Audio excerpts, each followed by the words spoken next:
कहानी की शुरुआत होती है एक बेहद खूबसूरत, शांत और ईमानदार लोगों से भरे गांव से। उसी गांव में रहते थे दो छोटे मासूम बच्चे, राय स्टार और ज्ञान भाई। इन दोनों का बचपन आसान नहीं था। किस्मत ने इनके साथ बेरहमी दिखाई थी, क्योंकि इनके माता पिता इन्हें छोड़कर हमेशा के लिए चले गए थे। अब इनका जीवन था सड़कों पर जूते साफ करना, और वही मेहनत इनका पेट पालती थी। एक दिन एक चमचमाती लग्जरी कार उनकी छोटी सी दुकान के सामने आकर रुकती है। तभी उस गाड़ी से उतरता है एक घमंडी और अमीर आदमी, हर्ष। वह अकड़ते हुए ज्ञान भाई से कहता है, ए छोकरा, चल मेरा जूता साफ कर। ज्ञान बिना कुछ कहे झुककर जूता साफ करने लगता है, लेकिन गलती से कीचड़ उसके महंगे कपड़ों पर लग जाता है। हर्ष गुस्से से लाल होकर एक जोरदार थप्पड़ मारता है। साले गरीब, पता है ये कपड़े कितने महंगे हैं? वह चला जाता है। ज्ञान भाई दर्द भरी आवाज में कहता है, भाई एक दिन हम इतने अमीर बनेंगे कि ये लोग हमसे नौकरी मांगेंगे, और उस दिन हम इन्हें उनकी औकात याद दिलाएंगे। 20 साल बाद एक नया आधुनिक गांव, जहां एक राजमहल जैसा घर खड़ा है। उस महल के मालिक कोई और नहीं, वही दो दोस्त राय स्टार और ज्ञान भाई हैं। अब वे शहर के सबसे बड़े बिजनेसमैन बन चुके हैं। पूरा गांव उनकी इज्जत करता है। हर बड़ा फैसला उनकी सलाह से होता है। एक दिन महल के बाहर आकर रुकती है एक पुरानी और जर्जर कार। उसमें से उतरता है हर्ष और उसे काम चाहिए। वो हाथ जोड़कर कहता है, एक जरूरी काम है जो सिर्फ आप कर सकते हैं। राय स्टार शांति से कहता है, काम मैं कर दूंगा, लेकिन एक शर्त है। हर्ष, क्या शर्त? तुझे मेरे दोस्त के जूते साफ करने होंगे।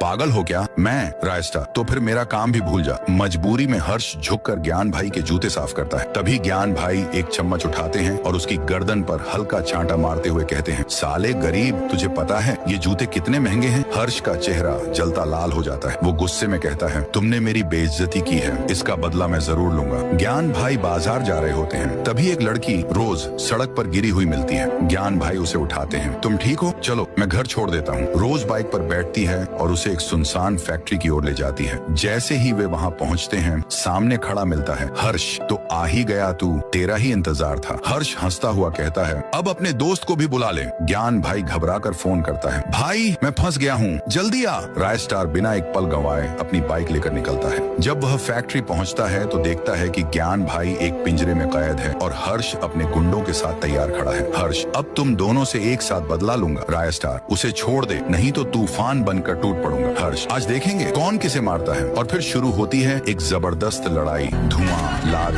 से गोलियां, अंत में धुआं छंटता है। हर्ष अपने आदमियों के साथ जमीन पर गिरा होता है। राय स्टार और ज्ञान भाई शेरों की तरह खड़े होते हैं।